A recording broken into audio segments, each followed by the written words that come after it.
With WWE having big plans for an NXT star and Charlotte Flair wrestling Andrade, this is Wrestling Up. My name is John and you're watching the Wrestling Report for July 7th. Before we get into the rest of the video, make sure you subscribe to Wrestling Up and turn on all notifications to stay up to date with everything in the world of pro wrestling.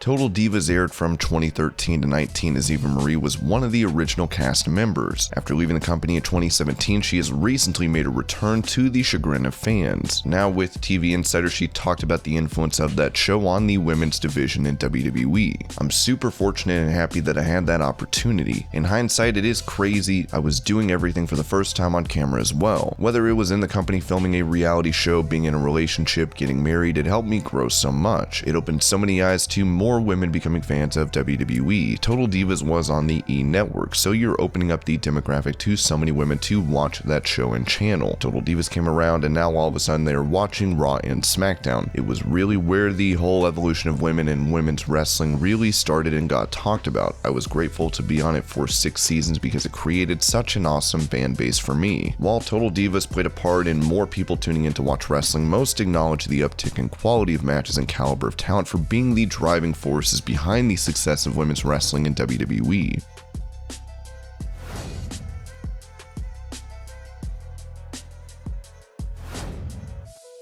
Continuing with Eva Marie speaking to Bleacher Report, she talked about potential opponents for her in WWE, specifically mentioning Becky Lynch. The girls are fantastic. To be able to jump into a storyline with Bayley again, shoot, or you know what, Becky Lynch too. I was in a storyline with her before I left as well from SmackDown, so to start another storyline with her would be fantastic as well. Of course, Lynch and Marie were set to face off on SmackDown August 9th of 2016, yet Eva had the wardrobe malfunction angle going on, which prevented that from happening.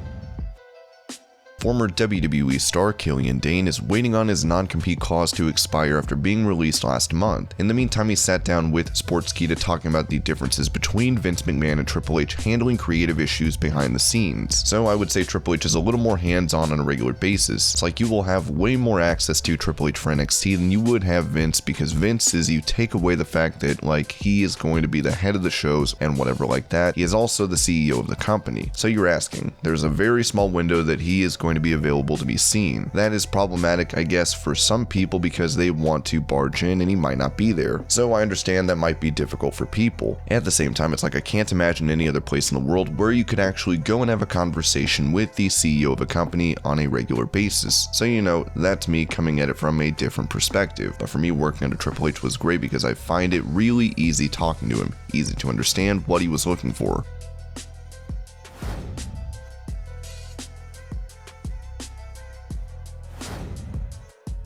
Speaking of releases, Mojo Rawley was another star let go by WWE not long ago as he spoke with Chris Van Vliet about how he was happy to be released. Truth be told, there's some other stuff going on there. All I can say is I'm grateful to have been with the company as long as I was. I mean, putting in almost a decade, that's a hell of a run. Truthfully, I am happy it happened. It was time for a change. Sometimes you never want to be the one to necessarily initiate that, but you needed it to happen. It was a thought that was going through my head for a while. Let's give this another year or two. If this amounts to nothing or very little, then yeah, it is time for a change. I'm going to turn 35 shortly. If I'm thinking about starting another industry, the more you wait, the less is on the table. I got pigeonholed a lot as being the big hyped up guy that very much did a lot outside of the ring. I was one of the few guys they used for the community service drives. There aren't a lot of guys in the company that can do those. I know that Titus O'Neil is the poster boy for that stuff. Honestly, in my opinion, I think Titus is one of the top 3 most valuable people in all of WWE. I know that might come off as a shock to some people, but we got tons of guys that can wrestle. Almost everyone on the roster can put on a hell of a match. But how many guys can go out there and make change and bring in a new fan base from all of the promos that he does? There is no one that does more in that space than Titus. I feel like I was used for both, but again, sometimes those guys don't get the big Roman Reigns career, but sometimes change needs to happen, whether it comes from you or them. Mojo recently landed a role in the new Snake Eyes G.I. Joe film as he could have more projects lined up in the future.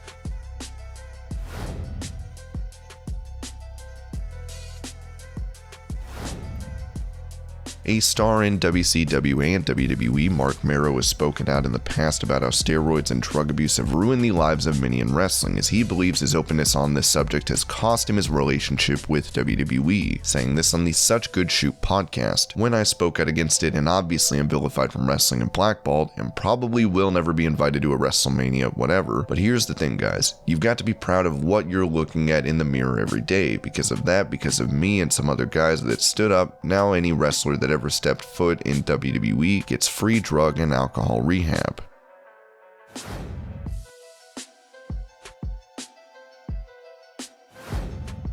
It is NWO weekend. WWE as the bump recently had X-Pac on the show. He had knee surgery in January and is able to walk just fine now, saying this about it: "It's going great, it's going great. The recovery is on schedule. I had surgery in January and I'll be ready to go early next year. Look, I might have a couple matches, nothing major." X-Pac has not wrestled specifically in WWE since July of 2002, as it would be an awesome feat to be able to return and wrestle for the company.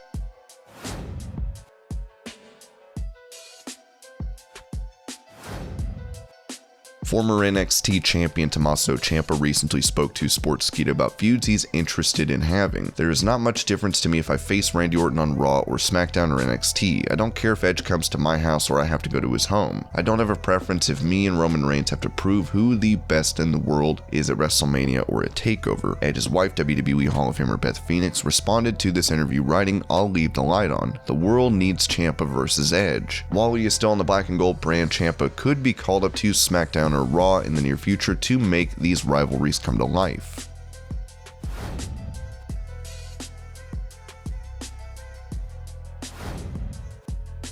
Andrade had a great run on NXT, becoming a main eventer and champion there. On the main roster, his run left much to be desired. Still, he was granted his release from WWE in March, as he now finds himself in AEW. Andrade's fiancée, Charlotte Flair, recently posted a video to Twitter which shows the two wrestling in a ring, as Andrade is set to make his in-ring debut for AEW Road Rager.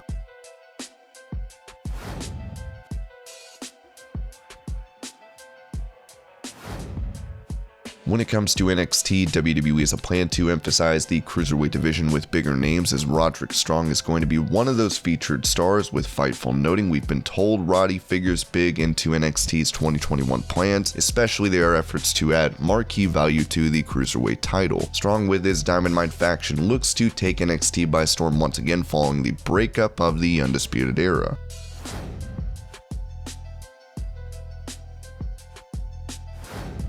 On Monday, Jimmy Uso was arrested on a DUI charge, as Fightful has reported there is legitimate heat on Jimmy, with many high-level WWE names said to be disappointed and expressing concern. Fightful has spoken to numerous talent staff and high-level WWE names this week about their feelings on Uso, and there's unanimous concern across the board for him personally. It was also noted that the overall tone was that of fear for safety, disappointment, and frustration. With WWE not handing out the old response of superstars are responsible for their own actions, many internally believe this means the company will intervene, as we wish Jimmy all the best during this time. And this was your Pro Wrestling News Update. I hope you're all having a great day. Thank you so much for watching, and I'll see you later.